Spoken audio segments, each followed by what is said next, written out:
बड़ी खबर है। केंद्रीय गृह मंत्री अमित शाह आज पश्चिम बंगाल के दौरे पर हैं।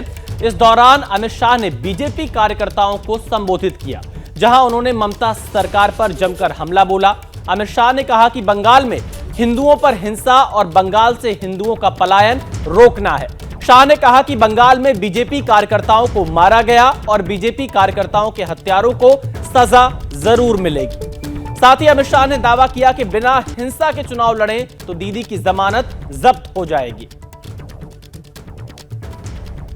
मां माटी मानुष का नारा देकर ममता दीदी आई और उन्होंने ये महान बंग भूमि को आज घुसपैठ, भ्रष्टाचार, स्त्रियों पर अत्याचार, अपराध, बम धमाके और हिंदुओं के साथ दुराचार का केंद्र बनाकर रख दिया है। दुराचार का केंद्र बना,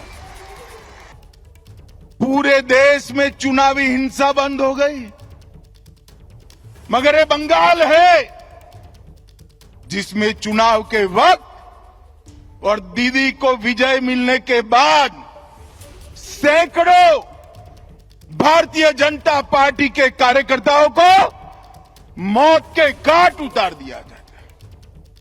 दीदी कब तक बचाओगी उनको? मेरी बात सुन लो, आपका समय अब समाप्त हो गया है। 26 में भारतीय जनता पार्टी की सरकार बनने वाली। हमने सर्जिकल स्ट्राइक करी, एयर स्ट्राइक करी और अब ऑपरेशन सिंदूर कर 100 किलोमीटर अंदर जाकर उनके हेडक्वार्टर को ध्वस्त कर दिया। सैकड़ों आतंकवादी मौत के घाट उतार दिए गए और दीदी के पेट में दर्द होता है। दीदी, इतना दर्द बंगाल का यात्री जब वहां मारे गए तब किया होता तो ठीक था।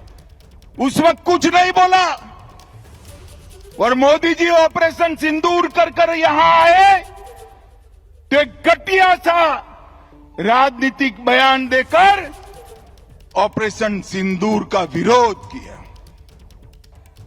आने वाले चुनाव में ऑपरेशन सिंदूर पर सवाल उठाने वाली ममता जी को सिंदूर की कीमत बंगाल की माताएं बहनें जरा समझा दे, सिंदूर का अपमान करने का क्या मतलब है। ममता बनर्जी ने हमारे देश की सीमाओं को बांग्लादेशियों के लिए खुला कर दिया है। इनके आशीर्वाद से घुसपैठ हो रही है। मुझे बताओ मित्रों, घुसपैठ रोकनी चाहिए या नहीं रोकनी चाहिए? क्या दीदी रोक सकती है? ये भाईपो रोक सकते हैं क्या? घुसपैठ केवल और केवल कमल फूल की सरकार रोक सकती है। तृणमूल के सांसद मुझे संसद में पूछ रहे थे कि बीएसएफ क्या कर रही है। अरे ममता दीदी, हमने आपसे भूमि मांगी है, पूरी भूमि दे दो, बाढ़ को समाप्त हो जाने दो। एक परिंदा भी पैर नहीं मार पाएगा, परिंदा भी पैर।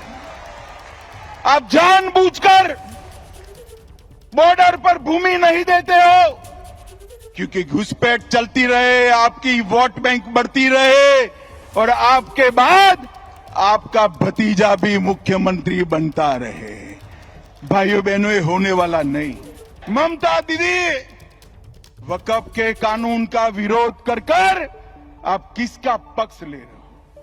पूरा बंगाल चाहता है कि वक्फ अच्छे से चले, पारदर्शिता आए, निर्दोषों की भूमि न जाए, सरकार की भूमि पर अतिक्रमण न हो, मगर ये वक्फ का विरोध कर रही है।